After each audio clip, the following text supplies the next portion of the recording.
আমি স্কুলে ভর্তি হব, আমি নতুন করে পড়াশোনা শিখতে চাই, কারণ আমি যা পড়েছি সব ভুল পড়েছি। ভুল ভুল ভুল। কারণ আমাদের শেখানো হয়েছিল সতীদাহ প্রথা মানে সেখানে স্বামীরা মারা গেলে স্ত্রীদের সেই চিতায় দিয়ে দেওয়া হতো।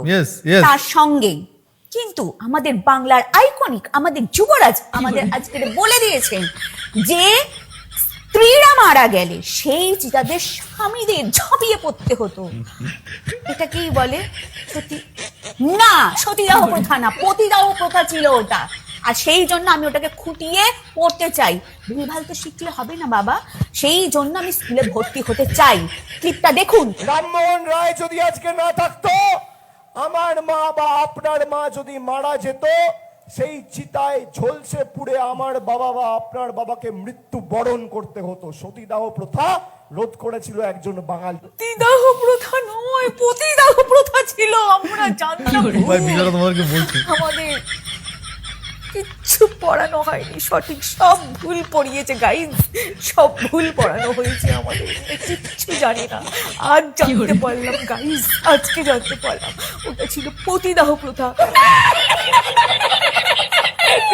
ভিডিওটা তোমাদেরকে একটু বলি। এই ভিডিওটা হলো রিসেন্টলি অভিষেক ব্যানার্জি কোথাও একটা মিটিংয়ে গেছিলো, মিটিং করতে গেছিলো, সেখানে রাজা রামমোহন রায়ের যে সতীদাহ প্রথার কথা বলা হয়েছিল, সেখানে তিনি প্রতিদাহ প্রথাটা, আমি অনেকদিন ভাবতাম কি যে এই বিষয়টা নিয়ে ট্রোলিং হচ্ছে, সত্যি তো ওটা হয়েছিল, কিন্তু অভিষেক ব্যানার্জি এখানে একটা ভুল করে কথা বলে ফেলেছে যে সতীদাহ প্রথায় কী হতো, সতীদাহ প্রথায় যদি বর মারা যেত বা স্বামী মারা যেত, সেখানে স্ত্রীদের জ্বলন্ত আগুনে দিয়ে দেওয়া হতো। এটা আমরা জানতাম বা ছোটোবেলায় বইতেও পড়েছি, কিন্তু অভিষেক ব্যানার্জি এখানে একটা ভুল করে ফেলেছে, বলে আমার মা আপনার মা যদি মারা যেত তাহলে আমার বাবা আপনাদের বাবাকে সেখানে জ্বলন্ত আগুনে দিয়ে দেওয়া হতো। এটাই রাজা রামমোহন রায় বন্ধ করেছিল বা বারণ করেছিল, এটা মুছে একটা হয়েছে।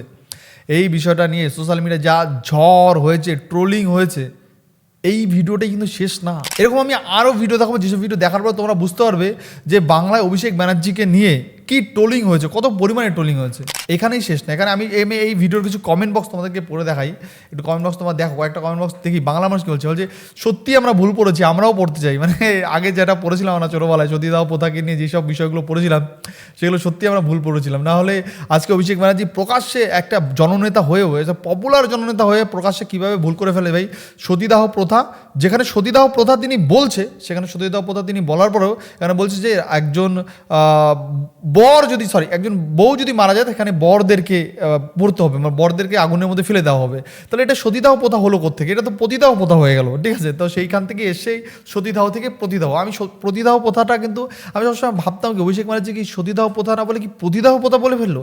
তারপরে দেখছি না, এইবার আমি ভাবলাম ও আচ্ছা আচ্ছা আচ্ছা, এইখানে উল্টো হয়ে গেছে বিষয়টা। বিষয়টা হয়েছে যে যেখানে বলতো সতীদাহ প্রথা মানে কি, যদি কোনো বর মারা যেত তাহলে সেই জীবিত অবস্থায় তার বউকে সেই চিতার আগুনে পুড়িয়ে দেওয়া হতো, এটাকেই বলা সতীদাহ প্রথা। কিন্তু এখানে উল্টা হয়ে বলে ফেলেছে অভিষেক ব্যানার্জি, যদি বউ মারা যায় তাহলে সেখানে বরদের জীবিত অবস্থায় সেই চিতাতে তুলে দেওয়া হবে, এরকম একটা বিষয়। এটা উল্টো করে ফেলেছে, ওই জন্য এটা সতীদাহ থেকে প্রতিদাহতে কনভার্ট হয়ে গেছে, ঠিক আছে? বুঝতে পেরেছো ব্যাপারটা?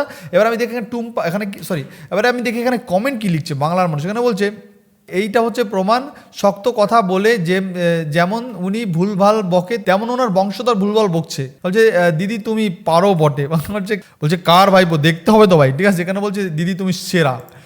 এই বিষয়টা, এই ভিডিওটা কিন্তু বিভৎস ভাইরাল হচ্ছে ভাই। 63,000 লাইক, মানে 63,000 লাইক পড়েছে ভিডিওটা ভাই। 3,900 কমেন্ট পড়েছে, প্রায় 7,900 শেয়ার পড়েছে। ভাবো এত পরিমাণে ভাইরাল ভিডিওটা। বলছে দিদি তুমি সেরকম, বলছে মুখ্যমন্ত্রী হওয়ার লক্ষণ দেখা যাচ্ছে। বাপরে বাপ ভাই, একটা ভিডিও বানিয়ে মুখ্যমন্ত্রী হওয়ার লক্ষণ দেখে নিয়েছো তোমরা? বলছে দিদি কি দিদি ভুল বলেনি, ভাইপো ঠিকই বলেছে। 1+1 11, মানে 1+1 11, ঠিক আছে? এখানে বলছে আপনি অভিনয়টা ভালো করেছেন, দারুণ চালিয়ে যান দিদি ভাই। বাপরে বাপ। এখানে বলছে বাংলা যুবরাজ মনে হয় নোবেল পাবে এবার, ঠিক আছে? পিসি ভাইপো মিলে বাংলার ইতিহাস বদলে দেবে।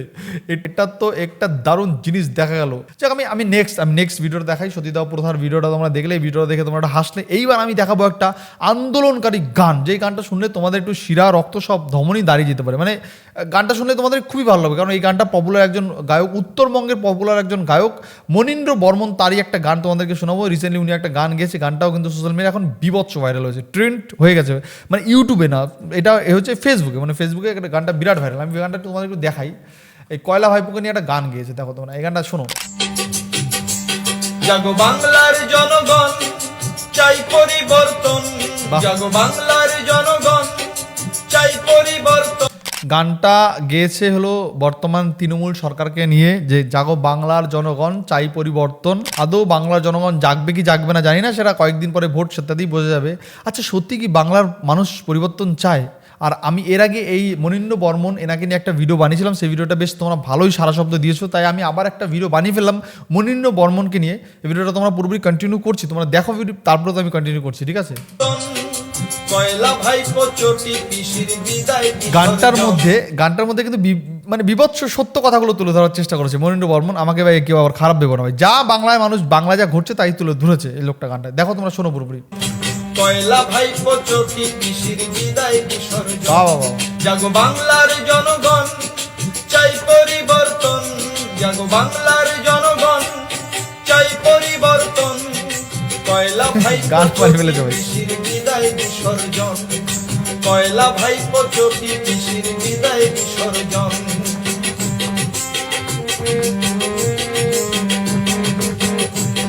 গানটা কিন্তু বেশ ভালোই লাগছে ভাই, নাকি? তোমাদের কেমন লাগছে কমেন্টে জানাও ভাই। শিক্ষিত সমাজের বুকে মারছো বিষমহান, বাংলা জুড়ে নেই তো কোথাও কর্মসংস্থান। বাহ বাহ, একদম সত্য কথা নিয়ে গানটা বেঁধেছে। শিক্ষিত সমাজের বুকে মারছো বিষমহান, বাংলা জুড়ে নেই তো কোথাও কর্মসংস্থান। ও তার মিথ্যা প্রলোভন মানুষ বুঝেছে এখন, মিথ্যা প্রলোভন মানুষ বুঝেছে এখন। কয়লা ভাইপো চটি পিসির বিদায় বিসর্জন, কয়লা ভাইপো চটি পিসির বিদায় বিসর্জন।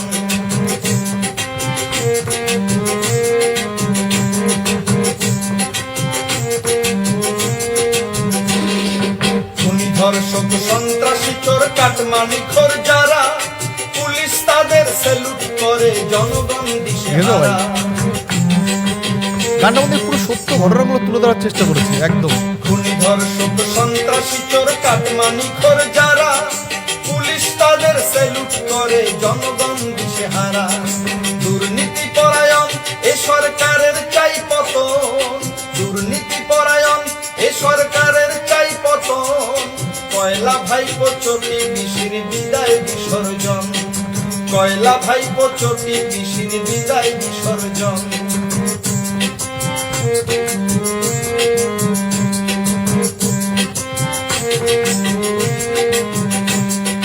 মা বোনেদের সুরক্ষা নাই আরজিকর অভয়া, প্রমিলা জবা মাম্পি ডলি পায়নি বিচার তারা।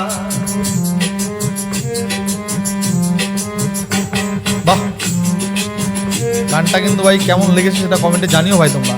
মা বোনেদের সুরক্ষা নাই আরজিকর অভয়া, প্রমিলা জবা মাম্পি ডলি পায়নি বিচার তারা। তোমার পুলিশ প্রশাসন ঘুষখোর মস্তান, পুলিশ প্রশাসন ঘুষখোর মস্তান।